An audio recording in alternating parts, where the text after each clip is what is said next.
I got a call from a guy in ministry. We'd met like one time. So it was kind of out of the blue. He said, "Hey, I got a word for you from God in prayer today." I said, "Oh, what's that?" And he said, "God said, you've been building the kingdom on your own power and on your own terms. And he's now inviting you to build his kingdom with his power and on his." Hey everybody, welcome back to the Catholic Founders Podcast, where we discover how to run your business like a saint.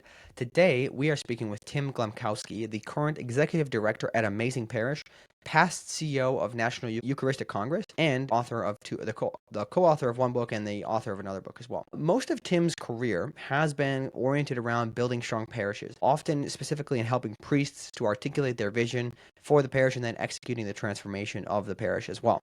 And, as you probably know, this is something I am quite passionate about. I've been talking about on the podcast a lot recently, which is how we as Catholic business owners can help to build strong parishes so we have a strong community as the center and kind of anchor of life as a Catholic. And that's exactly what we spent a lot of time today talking about. And on top of this, Tim also has some amazing frameworks for how to think about doing ministry work versus entrepreneurship, because he's actually considered entrepreneurship many, many times instead of ministry, and he's started his own businesses as well. So he's got some great thought processes there.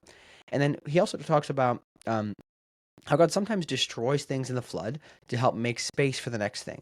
And this was a really interesting reflection he gave that I thought meant a lot to me as an entrepreneur and can mean a lot to you as well. And then on top of that, he does have some very interesting reflections on how to approach prayer as a busy business owner as well. There's many, many other topics in there, but those are some of the core ones I wanted to highlight at the beginning. One thing before we get into the show, if you are looking for a community of other Catholic entrepreneurs, consider joining the Catholic Founders Guild today. It's $10 a month or $100 a year. Just click upgrade to paid in Substack today and find your network of other like-minded Catholic entrepreneurs that you can learn from, spend time with, and get to know on your journey as well. All right, enjoy the episode. All right, Tim, welcome to the podcast. How are you doing today? Good, good. Thanks for having me. Yeah, sorry, I realize it is a little early for you in Denver there, but I hope you don't mind. No, not at all. No, yeah, rise and shine. It's good to be here. Yeah, it's good to be up early, right? I try my best, but usually I get my best work done late at night, so I end up working super late, and then it's a little bit of a slog to get out of bed. Yeah, some people are morning people, some people are night people, I guess. I'm not sure if I'm either, but probably more and more. Our kids have always historically been like 4 a.m. Oh risers. wow, We yeah, have a yeah. 2-year-old still, and that's just their like we've never figured out the like. We have some friends that are like, oh yeah, they go to bed at 7, they wake up at 7. That's just not our game. Man, So those parents who have that down, like we have a friend of ours who she gets her kids to sleep perfectly, and I'm like, I just don't understand it. But we have a 7-month old, so we're still getting the hang of it. But holy but envy. Yeah. one thing that's interesting, I just thought of this beforehand, is that my last name is a German name, but I always thought I was German growing up, and then I did my like ancestry, and I found out I'm mostly Polish. So we've got that in common, actually. Many of the great saints of the 20th century, Polish, like I think it was cool. I was at an event this summer in Italy, and I met some guys from Gdansk, these like young apostolic leaders who are like doing all this work there. That's the solidarity movement in Lech Mhm. Walesa, like basically the shipyards there and the unions that like overthrew communism, So there is like and Poland is kind of like on the up and up too, even Yeah, now. I I've just heard. saw they're about to pass UK and like total GDP and all these things. Yeah. So it's a good time to be Polish. Yeah, I've heard a lot of people say it's really, really beautiful. Like it's kind of like the new place to visit instead of Japan is Poland. But Is Poland? yeah, Okay. yeah. Yeah. But anyways, man, for people who don't know who you are, give us just a kind of a quick intro to who you are and what you're doing today. Yeah. So I'm from outside Chicago. I grew up in the western suburbs, and have really been. I went to college at Franciscan University of Steubenville after having a big conversion when I was 18, and from a Catholic family, but my personal conversion, and have really been in ministry since. Felt a call to ministry. I was a political science major going into college. I wanted to go to law school, and then the Lord really showed me that He wanted me to be part of the renewal of the church, to help more Catholics encounter Jesus and give their whole life to Him. And so everything's kind of been guided by that since. So I've done a lot. I've taught high school theology. I've worked at a couple parishes. I know we're going to talk about some of the ministries that I've been part of kind of founding, but this is just kind of the plow that the Lord has given to me is how to help be part of what I think is a revival God is bringing to His church in this time. So that's led us a lot of different places and to do a lot of different things, but that's kind of the through line through it all. Yeah, I mean, one of the core things that you've been doing, it seems, if I understand this correctly, is you've really had a strong focus on helping create strong parishes and strong kind of lively communities. I've been very passionate recently about thinking how can Catholic business owners help to create strong parishes. So, before we kind of get into all this, I do want to just have you give a summary of what you think that business owners can do. Like, what are the core things that need to happen in a parish to make it strong, and how can business owners in that community play a role? Yeah, it's a good question. Yeah, it's in some ways it was unexpected for me. It just grew as a conviction over time that yeah, so everything, right? Like just the problem in some ways of like growing up Catholic and being part of communities where like for the most part it was a cultural reality, not necessarily, something that was lived out of like conviction or personal faith, like in a way that would lead us to follow sort of the entire, all the mandates of the gospel, like kind of be arrested by that in some ways. It kind of plagued me for a while as I got into ministry and through college. And so it led to kind of this, I think what's the parish system, is unique in some ways to our time, right? It's in its current sort of iteration is like a more recent invention for the church, meaning like the last like few hundred years, but it reflects kind of this like hyper local focus of Catholicism. Like I think this is one of the beautiful things that people are discovering about the Catholic faith now is we have this long historical imagination of what sort of leads to human flourishing. And we have archetypes and examples of that in sort of these, European communities or different. So I think we live in this hyper atomized culture right now. It's like all about the sort of individual. We go into our suburban homes, shut our garage doors, don't talk to our neighbors, key into our apartments. Like, and really this doesn't lead to like human connection and flourishing. Like even brain, chemistry, like oxytocin requires eye contact and physical touch to actually have like a sense of bonding with other human individuals. So we have this like tech and technological developments, whether it's the car or the cell phone, right, have led to this very isolated, culture. And I think in some ways, Catholicism is so sticky and so lasting because as much as we have a hierarchy, we're actually like hyper decentralized in our structure. Like each pastor in each parish, and each diocese and each local church really is like the ultimate unit of the Catholic Church. And because of that, I think we can provide a pretty powerful counter witness of what it looks like to live the faith, not just as like a sort of intellectual exercise alone, but actually as a lived experience of like a people who are seeking after holiness and mission and community together. So you see these examples in the monastics, right, as like a bastion of renewal when the Roman Empire falls, or in the history of the church. But today, I think people are craving that so much. And business owners by temperament are typically builders. They're typically doers, like people who want to do stuff. And that's usually what it takes at a parish. Like certainly Amazing Parish, like we were really big on like renewal of a parish really does depend on leadership and in some ways, sort of inside out or top down. Renewal is what we typically lead. But I have seen parish communities where there's just a groundswell of Catholic families who are wanting to do this whole life thing differently and this whole faith thing differently than maybe our parents' generation or generations before. And I think that's the kind of stuff someone needs to go first in doing that. You know what I mean? Someone needs to be the rallying kind of galvanizing point for that, who's willing to do something thoughtful. And so business owners, I think, are an easy fit for kind of investing in their local parish community in that way. Yeah, because this is the dilemma. I think a lot of the people I talk with are always going back and forth on. It's like, well, shouldn't it be the job of the priest to at least kind of from the pulpit say this is what we need to do, and then allow the people to follow and answer the call, rather than having to go convince the priest that we need to do this, and then get their buy-in, because you don't want to just start doing things necessarily without their approval, right? So do you see? It sounds like from what you just said, there are times where it goes both ways. Sometimes it's from the top down from the priest, and sometimes it's maybe from the community. Yeah, and kind of meet in the middle. And certainly that's our work with Amazing Parish is like Hmm. helping priests lead. Because I think a lot of priests, especially younger priests who are coming into leadership, similarly want to live parish community in a way that fits our apostolic time. I think that's one of the paradigms that really makes sense of a lot of what we're dealing with is that we're living in a cultural moment that has more familiarity with like sort of the early church's situation than like high Christendom in some ways, which doesn't mean we eschew all of sort of the richness of the church's tradition, our ways of our practice and ways of life. But it does mean we understand that, that's the dominant paradigm in the culture is sort of secularism and secularization and these anti-gospels that John Paul II talked about, which I think the radical individualism is one of them. And so we push against those however we can find them. Pastors, I think, want to live that way. I think laity want that kind of leadership. I think it's often about finding, the way that the two kind of dance together. But yeah, I mean, you look at Francis, right? Rebuild my church in the Middle Ages. Some of the monasteries have become kind of lax, like sort of comfortable. He's called to a radical form of gospel living that's going to renew the church from the inside out. And in a lot of ways, he didn't wait for permission, right? So yeah, certainly in a parish, like a parish is the purview in many ways of a pastor and his leadership. But I think that question of, whether we have a supportive pastor and living that or not, that question of how do we live the gospel in this time, in this apostolic age, radically in a way that is actually compelling to other Catholics and to the world around us, is a question that we have to wrestle with in our communities. So yeah, I think it's a both and. I don't think it's like a, you don't want to just like try to do stuff at the parish that the pastor is like against and sort of pretend you're persecuted then.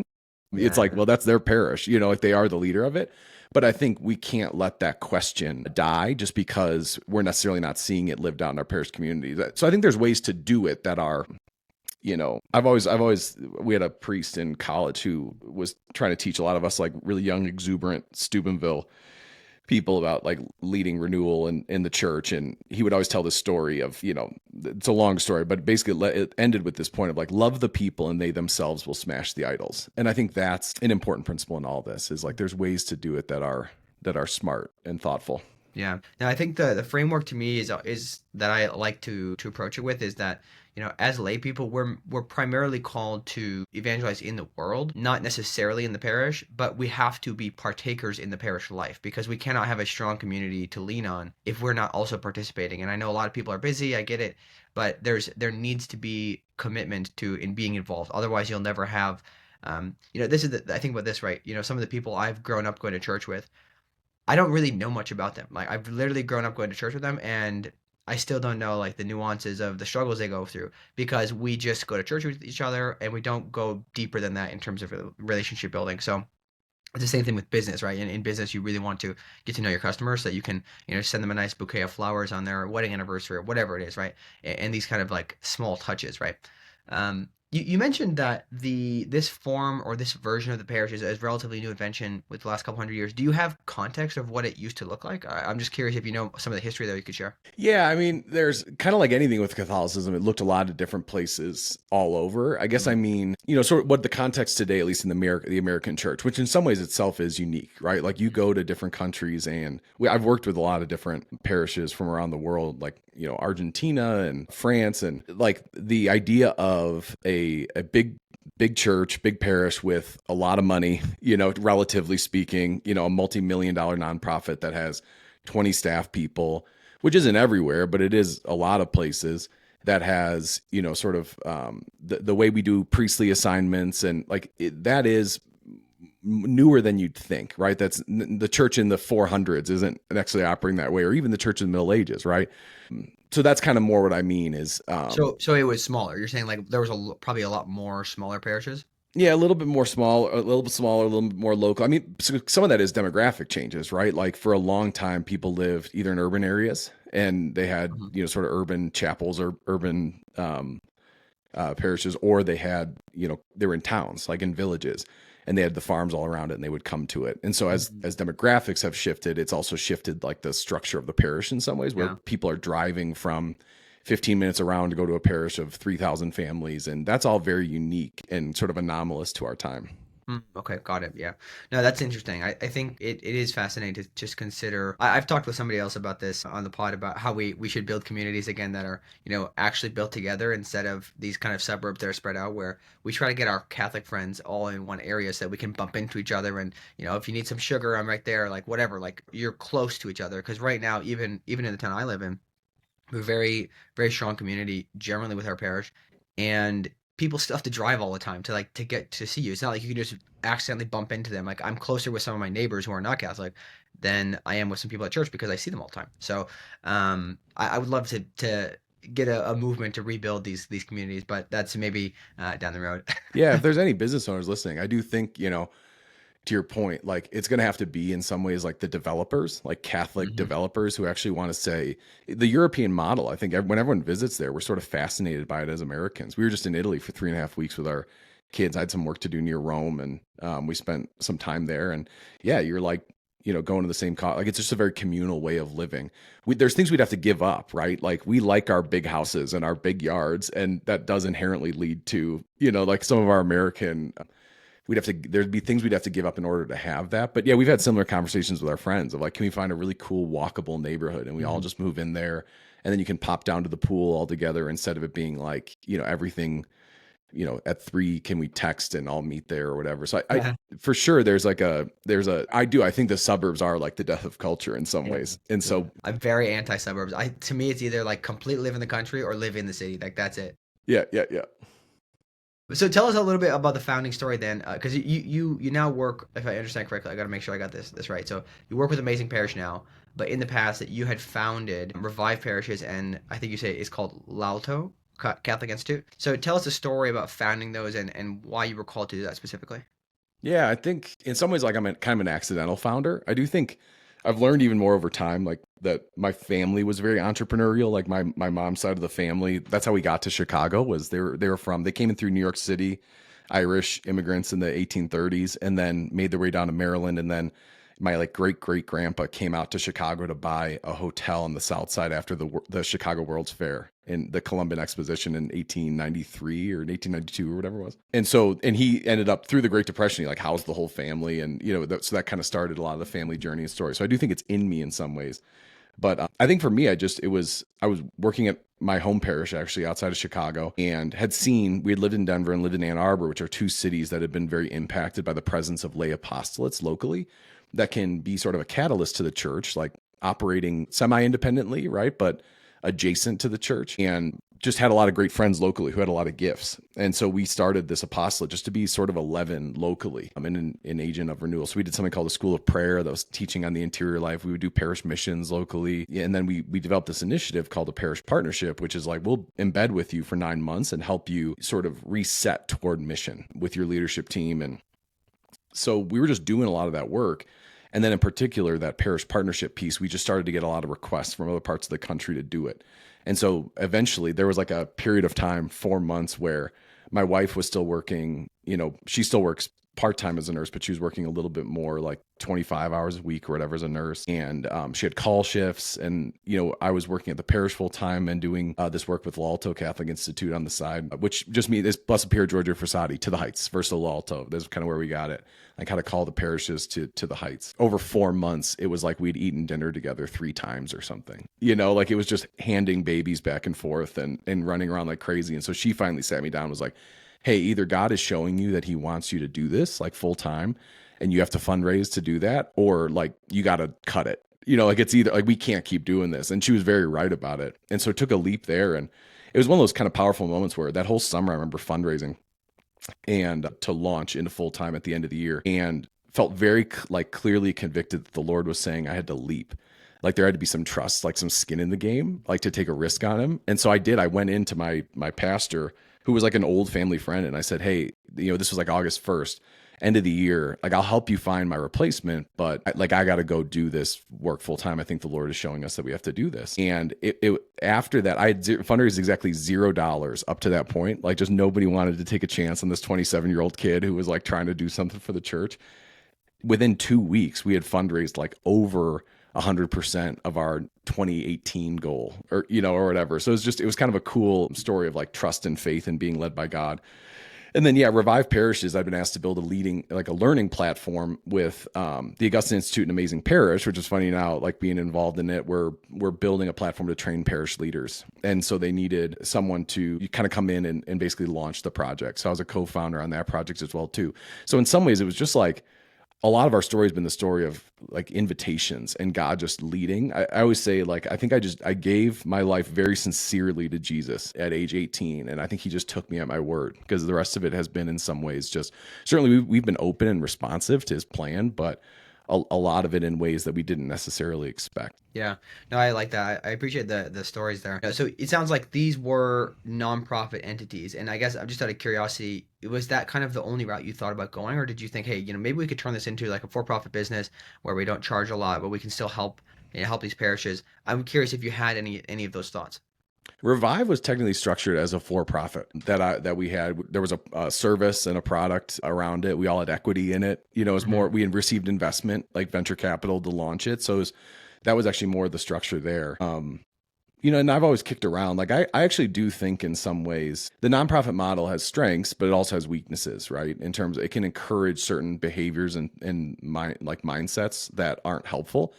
And so a lot of my projects, like the last, especially the Eucharistic Congress and Amazing Parish, I've almost tried to approach them with like a for-profit mentality that then also has the blessing of being able to receive philanthropic support to continue its mission. Because I think you can get down rabbit holes of like chasing donor dollars, chasing, and doing things that aren't necessarily in your mission, but so yeah, I think today I'm actually very intrigued by sort of like Catholic entrepreneurs that are trying to build projects, that build businesses, that provide jobs for people that don't necessarily run on philanthropic support. But yeah, for certainly L'Alto, the Eucharistic Congress, and just because so much of the business model depended on some philanthropic support, there was probably no way to do it, Yeah. otherwise. Yeah, I think it's interesting because to me, it's either you do nonprofit and you approach it more of like a for-profit mentality, like you said, or you do a for-profit and you recognize that, listen, like profits are not the end goal at all costs, right? You must always treat the employees well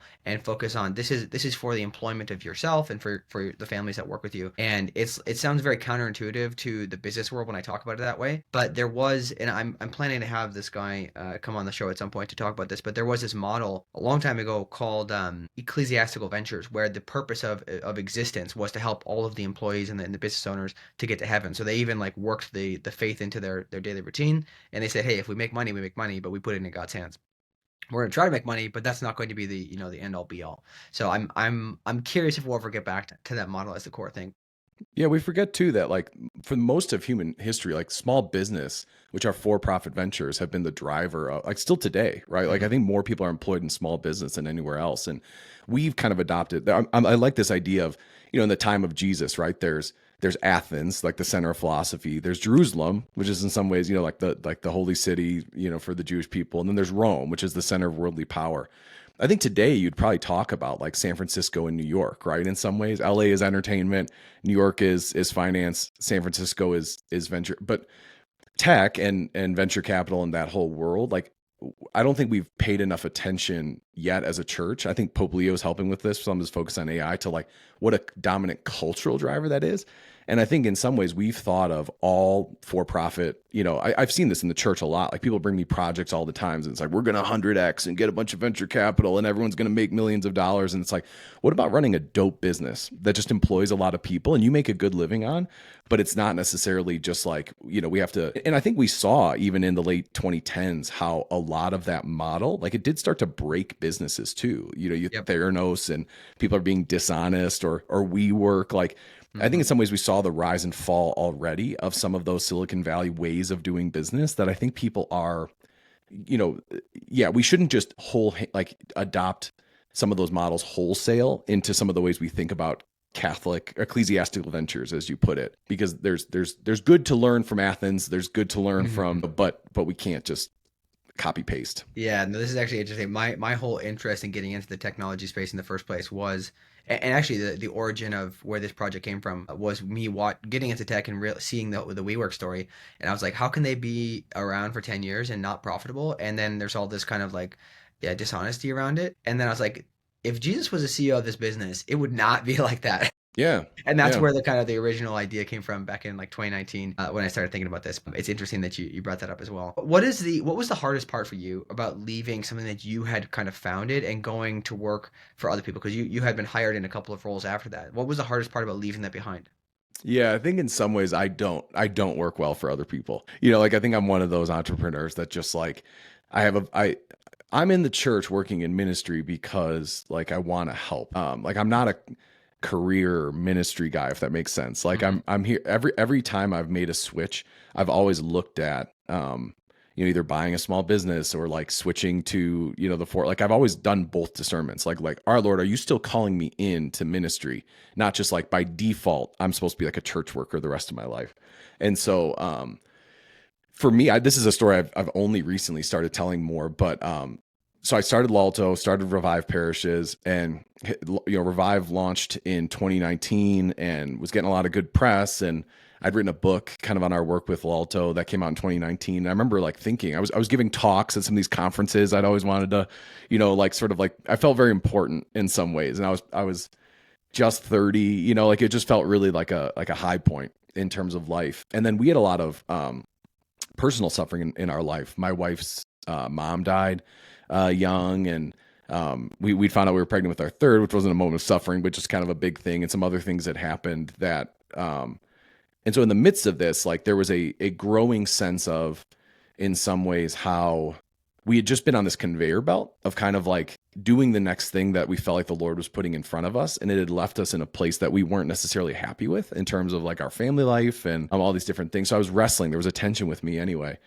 But also at the same time feeling like this is everything I'd wanted to do. Like I've already done. I don't really know like what more, out there in some ways. And I got a call from a guy in ministry who runs an apostolate, and we'd met like one time and talked about some potential collaboration. So it was kind of out of the blue. I get this call on my phone from him, and I pick it up, and he said, "Hey, I got a word for you from God in prayer today." I said, "Oh, what's that?" And I said, "Do you mind me sharing it with you?" I'm sure, yeah.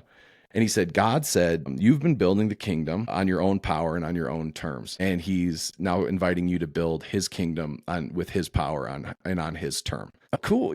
Like, great. So thanks, And he said, I said, was there anything more? And he said, yeah. He said, a flood is coming, but you and your family are going to be okay. He's building you a home on Mount Zion. I remember he said it that way. He's building you a home on Mount Zion, right? But the key point of it was like God was going to sort of send this flood that would then have us come build the church, like, and surrender to his plan for it.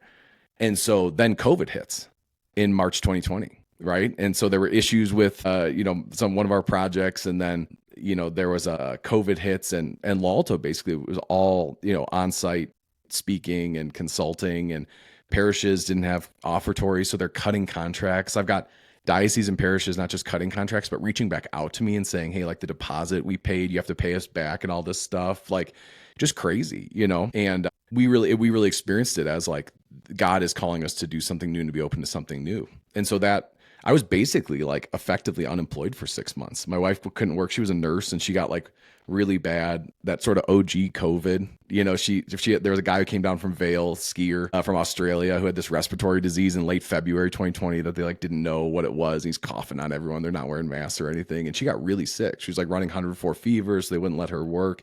And we were kind of just like locked down for 6 months of like, I'm looking for jobs, but unemployment's at 20%. I'm trying to pray about like, is God still calling me into ministry, this whole thing? And then that summer, Archbishop Aquila called me here and said, "Hey, we read your book, and I heard you might be looking for a job, and will you come in and have a meeting with me?" And basically the pitch was like, I want to move the Archdiocese to mission. Like there's a lot of good and like it's a healthy church here in the Archdiocese of Denver, but I really want us to just be more focused on mission. And I want you to come help me. So I reported directly to the Archbishop, and I had no direct reports. I would joke my job title was just other duties as assigned, and it was just about like, so we built Archbishop as first leadership team. I facilitated that team. We worked with the group to Acts 29 to help kind of move the diocese to mission. And around the same time, I'd been asked to ghostwrite a project for the USCCB, a resource. And so that introduced me to Bishop Andrew Cousins, who invited me to be on the Committee for Evangelization and Catechesis as a lay consultant right when they were starting the Eucharistic Revival Project. So like the Lord kind of like sent the flood to destroy everything, to free me up to work both here locally. And I learned a lot working for the Archdiocese, but also then I led the initial strategic planning for the Eucharistic Revival, was eventually hired to be the CEO of the Eucharistic Congress. Like in retrospect, I tell the story now partly because like in retrospect, I can see exactly what his plan was, but at the time it was like super painful. So in some ways it's like, if I'd had it my way, I'd still just be running my own thing. And have no, sort of no kings, but the Lord made it very clear that he had a different plan and a different path. And so learning to temper my own entrepreneurial energy. And then I left the Congress just because I was super burned out, so I was about a year in advance. I told them like, hey, our plan was always build it in a way that we could carry it forward, that there'd be like momentum to start doing Eucharistic Congresses every 4 or 5 years. But when I came in, it was like no staff, no money, no like anything, like, and so we had to just build it from zero. So I was like on an airplane like 15 nights a month to just like raise the money and hire the people and get the word out and build all the logistics and all that stuff. And so I told him like, I can't be that guy. Like I have to go see my kids. My daughter's 9 now. You know what I mean? These are like some of the most important years of our life to be around home for. And I just can't, I'm not going to like sacrifice my family on the altar of my mission. And so we looked for my replacement that whole year and eventually, so like, again, each situation, it's almost been like very clear being called into it and then being very clear being called out of it, which has been a very important part of, I think, God's path for us is sort of like that. It is more this like Pauline kind of mission of like doing different things to help the church. But yeah, I mean, it's not easy. You know what I mean? It's not easy like starting over in multiple situations, and it's not easy. People talk, you know what I mean? People are like, oh, like why, like what's, you know, and people get stories about like what's going on and stuff. And you just kind of have to like, I belong to God. You know what I mean? Like, I'm not here to like please man or be like just like a church figure. Like I'm just trying to do the Lord's will. And so that's easier said than done. But yeah, it's I'd say the story of transitions, of leaving and starting projects, of going from the freedom of entrepreneurialism to, you know, having bosses again and stuff like that. All of those are tensions that we've had to navigate. I appreciate there's two things that I just think are really worth re-highlighting there for anybody listening is this one that when you said the flood came and destroyed everything so you could do other things. This is what we have to try to keep in mind, that if our entrepreneurial endeavors do come to an end or they feel like, you know, this is just, I can't keep doing this, there are times for that, right? And I think that when I started my own business, I expect fully that there may be a time in the future where God says, hey, this is no longer the thing, and that's fine. Like I'm not going to tie my identity to it, because I know that there's perhaps more than that. Because even in my life already, there's been so many times where God put me in situations or put people in my life that ended up leading to something later on. Like you said, it makes sense in the retrospect. But when you originally started, you're like, I don't know what's going on, right? So we just have to trust God's providence, because we don't know all the steps. As even as entrepreneurs, we like to know the steps, but we don't. So we just got to accept that He's guiding us. And then that last piece is that we don't have to worry about what other people think, right? We just do the thing that we're called to do and try to set aside the opinions of man, because otherwise it could lead us to, you know, just seek to climb the corporate ladder. And I think it limits our impact. I think when we start doing things to please man and not God, like we stultify our own ceiling in terms of like, it's only in surrender to God fully that you can actually like do everything He's calling you to do. And I think that's where people start to make concessions in their heart that they don't even realize because of their worldly motivations. So it's the gospel, and, you know, it's mixed. And that really, I think it really does, like, that's where a lot of the devil, right? The angel of light idea. Like the devil at a certain point in your life isn't going to tempt you with like mortal sin, because you're aware enough to know, like, but he is going to tempt you with sort of the half-heartedness we all wrestle with. And so, yeah, I think that's very true. Yeah. So you wrote a book. I didn't get a chance to read it, but it's called Made for Mission. And could you just give us a quick synopsis of that really quickly before I go to the next question? Yeah, so I've written 2 books. So the first was with Lalto. We'd applied for a grant from our Sunday Visitor for our work, and when they looked at our grant proposal, they were like, "Why don't you write a book about this?" Like, I think people are looking for a conversation about parish renewal that's very practical, that's very like in the how of like the work, what you've learned from working with parishes, but also has like a kind of a rich Catholic imagination to it. That isn't like just saying, here's what Protestant megachurches are doing, and we should do that in our Catholic Church, but is actually like, what does it look like for a Catholic Church to move to mission and to actually orient all of its efforts to making disciples, while also being, you know, distinctly Catholic and speaking from the heart of the Church on it. So that was kind of, you know, so I remember they said like, we can publish it in the fall, but you have to finish it in the next month. So I just woke up at 4 a.m. and wrote from 4 to 9 a.m. every day for a month. And, you know, like in retrospect, you're like, I'm always like, it's funny. I don't know if you feel this way about any of your like, you know, projects, but I'm always like, man, there's so much I would do so differently in that book now, you know, 6 years later. And then I read it and I'm like, it's not that bad. You know what I mean? But you just do, you learn and grow. I think I was 29 when I wrote it. So, and then the second one was for the life of the world. It was a reflection on the charism of a Eucharistic missionary for the Eucharistic revival with Bishop Andrew Cousins. So we co-wrote that as well too, leading into the Congress. Yeah, those are kind of the 2 books I've written. Yeah, so on the topic of the mission one, the one thing I oftentimes, I don't have a framework for thinking about this yet, but I consider it, is that there's a lot of people who are very well-meaning Catholics who want to be in a missionary role, right? They really want to be part of the revival of the church. But I also think that a lot of those people would be better off starting businesses and then just integrating the faith into their business. So I'm curious if you think that, if you've observed, that a lot of people who end up in missionary work should, you know, they're actually called to entrepreneurship, but they're just kind of avoiding that because it doesn't seem as interesting. Yeah, I do think, I mean, as I tell the story sometimes, like this is to answer your question, I was in seminary for a year right after college, and it just felt this desire to give my whole life to God and this desire to bear fruit with my life. And I remember bringing in my spiritual director like 6 months into seminary because like really felt called in some ways to be there, really wanted to be there. And then the closer I kind of got to the like discernment is always in specifics, right? You're never discerning marriage. You're discerning like this girl. Am I called to marry this girl? You know what I mean? Or this guy. The closer I got to like specifically what priestly life would be for me, I was like, oh, I don't think I'm actually called to this. But it was this tension for me because I'd felt like a real desire for it. And so we're going to my spiritual director one day and I said, it kind of brought him this problem of like, I thought I was supposed to be here, but like, I don't think I'm actually called to do this. But like, how do you make sense of that in your mind? And I remember he's this old Polish priest, Father Glemkowski, and he said to me, he said, well, why do you want to be a priest? Why do you feel like you're called to be a priest? I said, well, Father, I met Jesus when I was 18. I want to give him my whole heart. Like, I just want to live for God alone. I don't want to hold anything back from him. He said, great. Like, what else? And I said, well, I think about, the guys on the football team from high school, and they all grew up Catholic.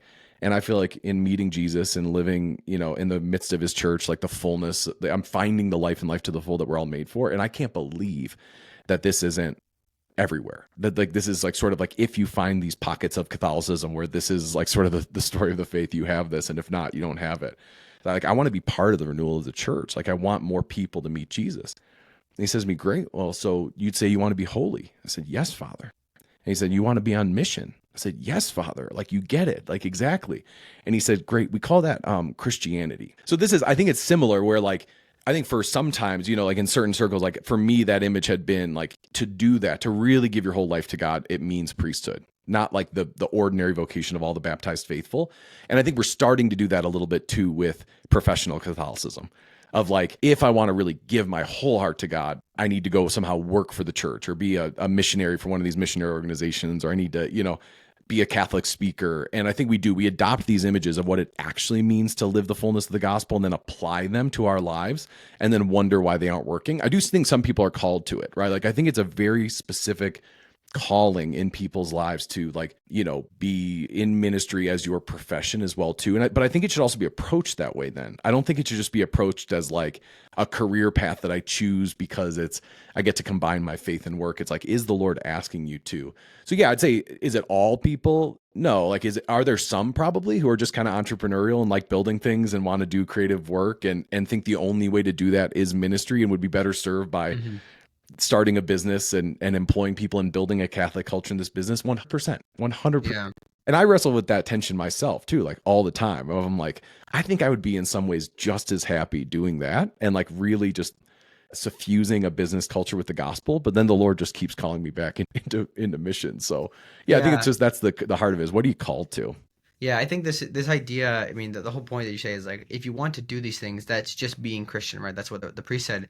And I think the dilemma we face is the entire framing that our culture approaches Catholicism or faith in general with is one where they are separated, right? So people assume that they have to, like, because of the framing we've been given, we assume that to quote unquote be fully committed means to do missionary work, which doesn't necessarily mean the case. Obviously, that could be, but it's about just bringing your life in its specifics completely to God, regardless if you're a business owner, you're an employee at McDonald's, or you're doing missionary work. It doesn't really matter. You should be bringing your faith fully to what you do. So I appreciate your stories here. Your illustrations are really, really good. Yeah, so we make a distinction in theology too between an objectively higher calling and a subjectively one. Is it an objectively higher calling to live celibacy? Yes. Is it objectively higher or is it subjectively higher for you if you're not called to it? No. And I think that's where we get tripped up. It's like, it must be better to be working for the church or holier in some ways. It's like, not if God's not calling you to it. Exactly. Yeah. If you're rejecting the call that he has for you, either way, regardless of what it is, that's not a good thing. So obviously you mentioned this already, that you were the CEO of the National Eucharistic Congress. You told us how that came about. I am curious. I've tried to promote daily mass and frequent adoration to a lot of the people in the Catholic founders community, entrepreneurs, and they tend to be very busy people. So oftentimes they make the excuse, hey, I just can't, I don't have the time to get to daily mass or whatnot. Can you just make your case to these people about the benefit of making this time commitment, even though they are busy? Yeah, I think, there's the classic, who was it, Francis de Sales or someone that was like, pray a half hour a day if you're busy, pray an hour a day. And I think that's the reality, right? Is we are so self-reliant, especially as Americans, especially as business owners. We are going to be by temperament and by life circumstance among the most self-reliant people in the world. And no matter what, if we live a life of self-reliance, we will wind up in our own personal hell of our own making. You know what I mean? Like we will have achieved all of our dreams and all of our ambitions, and we will be in a hell that we created. And so I think the practices of adoration, right? The receptivity that's found there to God's voice and his, perspective on the world, his vision for our lives, like how the Eucharist changes us to the extent that we have faith, right? Like the sacraments are not magic. The sacraments work in our lives, bear fruit in those who receive them with the required dispositions, the church says, right? So like when we bring to the practice of daily mass more than just the praxis of it, but actually the perspective that we're coming there to be broken open for the life of the world, the way the Eucharist is broken open for the life of the world. And that's what we want to make a gift of our lives. And we want to spend that time in love with the Lord. That encounter does transform us. And so, yeah, as people of influence, as Catholic business owners, like you have a responsibility and a mandate in the way that, like, if you heard your priest was like, I'm too busy, I don't pray anymore, you'd be like appalled, because you'd be like, for your own sake and your own soul, but you'd also be like, you're ministering to thousands of people every weekend. What are you doing? I'd say the same thing for Catholic business owners. If you're running a Catholic business, you shouldn't be praying a half hour a day. You should be praying an hour a day, and you should be trying to get to daily mass whenever you can and confession as frequently as you can, because your bad decisions or your selfish decisions will have a more dramatic impact on the world around you because of the influence you have. Yeah, that's a really powerful example. I think that I just really hope people noodle on that and consider it for themselves, because it has been to me really, really, really beneficial. Like especially when I go to midday mass, because like it helps me calm down the anxieties of business. Like, and I'm somebody who's prone to just rushing and going really quickly, and it just makes you stop and realize, well, at the end of the day, none of this actually matters. The only thing that really matters is eternity, and me looking at that crucifix and understanding what that means for us. So with anybody who does entrepreneurship, there are, I find, a lot of ways that God ends up speaking to us through our work. Can you tell us some of those stories? I mean, you've mentioned a few already, but like some of the most impactful things that God has taught you about how he engages with you and how you learn them through work. Yeah, it's different in each role. I think I like your point even about midday mass of like, I think it is this great time of almost being able to find, we do. So I can be one of those people that tends to go to prayer and just worry the whole time. Like just be like, I'm not praying. I'm just looking inward at my own worries. And I think actually learning the discipline of prayer to like be in, the catechism says, right, the heart is the place where we encounter God. Like there is actually a call in prayer to find like the place in us that is especially attuned to the living God and just dwell there with him. Right. And so I think over time, that's probably been the biggest learning for me is to break that self-reliance and to totally surrender my life to God. I think with the Eucharistic Congress in particular, I really resonated with the story of the kind of the prophets and the Old Testament saints who are led on these journeys of their life, and their life is part of the story of what God is teaching them, but also the people of Israel, right? So like the story of Abraham in Genesis, right? From Genesis chapter 12 to 22, or whatever it is, like that's a or 11, I guess. That's a 25-year journey that he's on. There's a period of time where God is silent to him for 17 years. And we flip over that stuff because we're just like, it's verse 1 to verse 2, that it happens. But Moses, right? And there's something he wants to accomplish in Moses, but also something he wants to do in Moses. And the two are linked. But the one is preeminent. Like he cares more about Moses's heart in some ways, right? Than he cares about, he cares about both, but like, he's not willing to do one without the other, and that there's an invitation in the midst of that to real suffering. So I think I've learned from some of those experiences, like leadership and what like real leadership looks like what does it take for the kingdom of heaven to break into this earth? I think it does require leaders who are willing to surrender their entire lives to God and suffer. Like I think the cross is the form of Christian fruitfulness. And God, those whom he loves, he reproves. Son though he was, he learned obedience through what he suffered. And when he was made perfect, he became a source of salvation for all. Like this is the path by which God shows us in Jesus how he wants to lead his sons and daughters in some ways. And this is not just an example for us, but an invitation if we're willing to lay hold of it. Like everyone I've met, with some of the projects, I've been able to meet some of the wealthiest people in the country who are some of the most, like the truly great men and women that I've ever met who have accomplished incredible things. And when you get them behind closed doors and you ask them their actual story of like, what they've done, they will tell you more about the seasons of suffering and the seasons of trust and the seasons of struggle than anything else. Like when I took the job at the Archdiocese of Denver, we had in our bank account 50% of what we needed to pay our rent the next week. You know what I mean? And these are just the things that like the Lord delights in these moments because like he's always got us and he's always going to catch us, but he can't abide our self-reliance and our self-serving. Like he really wants to find ways to prune our hearts to become just like ways he can pipe his own life into the world. And if we allow that, that's the difference between Mother Teresa and me. You know what I mean? Like that's the difference between John Paul II and me is they actually allowed that work to happen. But I think that call to greatness is not just for like the few and the proud. I think that's what baptism means. It's an invitation to that kind of death that would bring life to the entire world.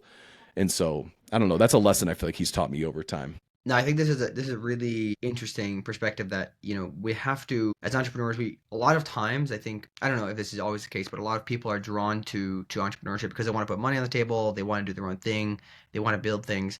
And a lot of times there's some sort of chip on their shoulder. They're trying to achieve like a large outcome. They want to be a millionaire, which I don't think there's anything wrong with those things, but you need to recognize that in itself is not a measure of the true success, because we're not measured based on financial success, right? We're measured based on how much we commit to God, and allowing those tough times is like you said, a way to prune our hearts, and we should accept that because at the end of the day it is good for us, right? And maybe if we're holy enough and we spend enough time praying and reflecting, we'll have the pruning happen without the financial pruning. But don't reject it is the point. So I like that a lot. I think this Yeah, to your point, like powerful. I think I don't think God minds our mixed motivations for a period of time. Like it's funny looking in my own life, there is a desire to do great things, right? And a lot of that is pure-hearted for the sake of the church, right? Ambitious for God and his kingdom. I'm sure other parts of that are not completely pure-hearted, and I know for a fact that some of them were drawn from my own experiences of like woundedness, like frustration with the church, or my own personal upbringing or whatever, right? Like I can see in my own heart. And it's funny how for a season of time, one of the things, the peace the Lord gave me is that like he allowed those things and even used them in some ways to motivate me to actually do great things. Sometimes I get kind of almost frustrated by this image of like the Catholic husband and father that's just like, I try to work the job that doesn't require any effort from me so that I can focus on my family. And I'm like, surely we can do both. Like, surely we can still be good husbands and fathers and mothers and also like, have great callings in our life that are not necessarily, like I want my kids to see that like dad tried hard to do things in the world, too. And, but so I'm sure the Lord used that as motivation over time, but then also at the same time, at a certain point, like began to purify that in me through suffering, like, and didn't allow me to just, I've seen this happen too many times of like, people start in the spirit and they end in the flesh because they never let the Lord take them on that journey of suffering. So they have these great motivations in ministry, and then they're founders of ministries that are doing all this great work, and you meet them and you're like, no, like I don't want to be that at all. And I think that's the difference is, are we going to allow the Lord to eventually strip our hearts of those mixed motivations? But I don't think he minds them for a season. I think he sometimes even uses our weaknesses to spur us on. Oh, 100%. Yeah, I think he's not going to reject the humanity aspect of us, right? He knows that and he accepts that. It's not a card to just do whatever you want, but it is something that you have to, if somebody who struggles with scrupulosity, that would be a little more difficult. But once you accept that, he plays into those things, you can actually really go a long ways. One other major topic, and then we'll shift into rapid fire to wrap things up here, is in ministry, I always imagine, and maybe I'm wrong about this, but there's some kind of, you have to deal with the anxiety or learn how to not be anxious about putting food on the table, like being able to bring in the money to put the food on the table. And I think the same thing could probably be applied to entrepreneurs in some cases too. So do you have any kind of experiences with that or frameworks that you thought about that from, okay, here's how we're going to put money on the table, we're going to leave it in God's hands, and then the ways that you would apply that to the entrepreneur side of things? Yeah, man, these are great questions. I do think that's very, very real. I think Jesus is very patient with us, but I remember in college sitting with a group of guys at a table, realizing I'd switched my major to philosophy and theology, and then feeling like maybe, I wasn't sure. Was I called to be a priest? Was I called to get married? And be like, how do you do that though? Like, how do you have a family? Is it almost like unfair to try to work in ministry and also have a family? I've seen the Lord always provide.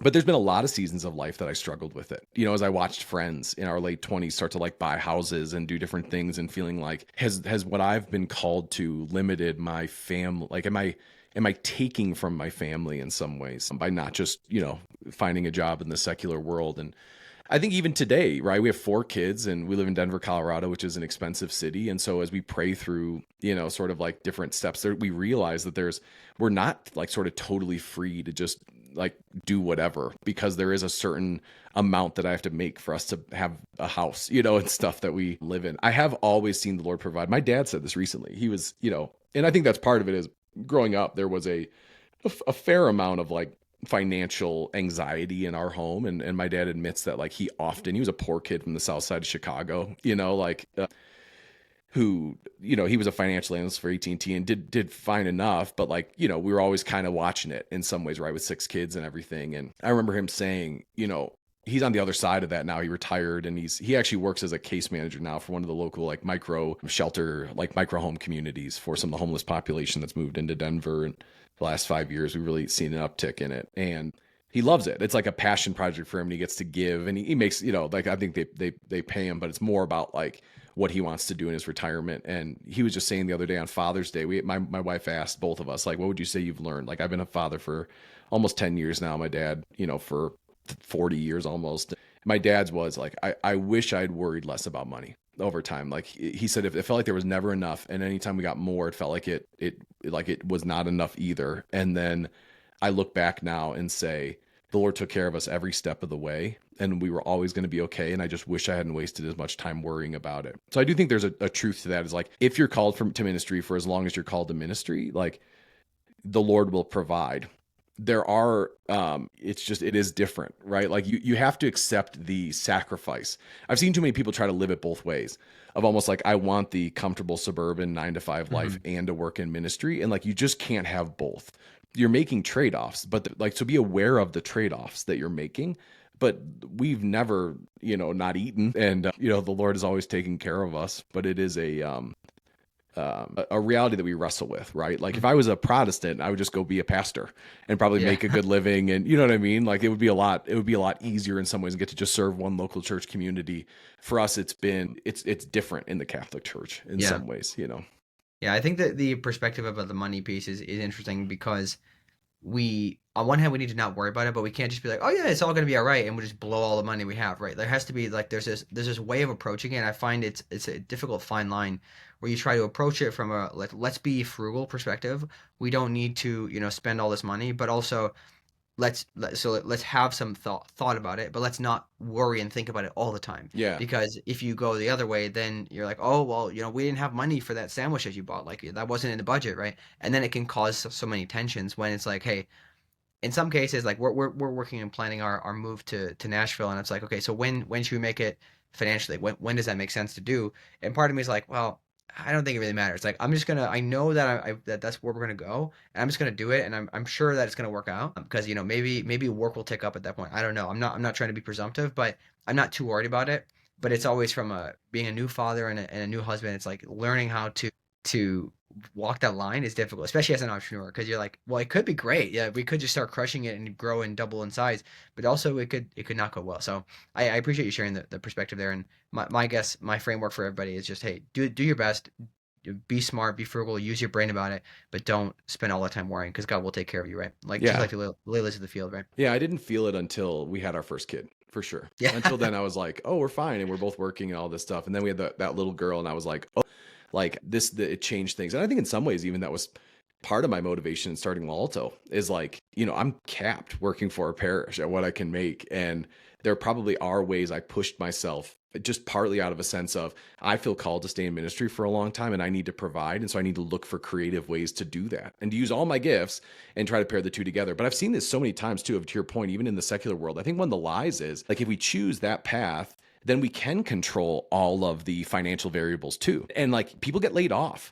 You know what I mean? Like people, like we are never in control, no matter how much, if we've set up our perfect plan and we know how it's going to happen and we're going to retire by 50 using this plan, like it's an illusion that we can just like do everything exactly how we want it to do. And yeah, we're going to move at this perfect time because we're going to have exactly the amount of money we need and nothing's going to go wrong. And then people wait and they miss the housing market or they whatever. It's like there is a degree of, like you said, like, it's wise as serpents, innocent as doves, right? Like be really smart about how you handle and provide for, like try to step into God's plan for the provision of your life. But at the end of the day, don't forget that you have a father. Like you're not an orphan. God is, whose job is it to take care of your family? It's not mom's and it's not dad's. It's your heavenly father's job to take care of your family. And he's given you something to steward and to not be wasteful about, their talents to not bury, but goodness gracious, at the end of the day, the Lord is king of heaven and earth, and he has all the money in the world. And if you're like faithful and smart and open to his plan, like he's not going to drop you completely. And I've just seen that happen too many times both ways. People who thought they had it all figured out, who then it goes away, or people who were like just, it was in tough circumstances. And then the Lord just comes through at the last minute. He always lets us wait longer than we want, but he always comes through. Yeah, he does. That's for sure. All right, man. Well, let's shift over to rapid fire and wrap this thing up. What are some of your favorite scriptures or readings that really inspire you, for at least specifically from a kind of the trust in the Lord, entrepreneurship perspective of the ups and downs? Yeah, like I said, I really do think the Old Testament characters, Abraham, Moses, like look at their lives and how the Lord leads them, and you'll see a lot of lessons for entrepreneurship. Okay, got it. And then who are some of your favorite entrepreneurs, and why do they inspire you? The saints, like, I think to be honest with you, Mother Teresa, John Paul II, I think they're all entrepreneurs in some ways. Yeah, this is something I think is an underrated fact of life, is that we forget that saints are basically entrepreneurs, right? They may not have been building just for financial gain or whatever, but they were building. They were doing the hard thing, right? And my next question was going to be, who are your favorite saints? So maybe we got a few to add there. Yeah, Francis, Therese is great. I love Therese. I've been on a big St. Peter kick lately. Weirdly, like he's just kind of calling out to me this year. Yeah, I like that idea of the kind of saints for the seasons, right? You don't have to have one saint that you're dedicated to all the time, right? Obviously, they like that, but you can shift it up a little bit, right? And then what is one of your favorite devotions that kind of grounds you throughout your experiences, doing ministry and doing entrepreneurship? Yeah, the novena of trust and surrender, and then the total consecration to Mary. Those have been my two. Every new project I start it with an organization-wide consecration to the Blessed Mother, and she's never let me down yet. And then in seasons where you're not sure of God's plans, the novena of, am I saying that right? The novena of trust and surrender. It's kind of early in the morning. I think that's correct. Do you know what I'm talking about? Yep. Yeah. Yeah. Okay. Yeah. Our Lady, you can never go wrong with that. She always takes care of things, right? She gets business done. Amen. Awesome, man. And then I guess you already mentioned your books. So you give us a little bit of plug there. But is there any other kind of call to action or offers, or where people can reach you if you have anything to share with them? Yeah, check out amazingparish.org. We basically coach pastors through transforming their parish and leading in their priesthood the way that they always wanted to, and the way that maybe seminary didn't always like specifically prepare them to do. So it's a really beautiful ministry that has a remarkable impact on priests. So check us out there. TimGlemkowski.com is sort of my personal website with some different projects there. And I would just say those two. Awesome. Thanks so much for coming on, man. This has been an absolute pleasure. I'm looking forward to the work you guys continue to do. Thanks, brother. Good. Yeah. Thanks for having me.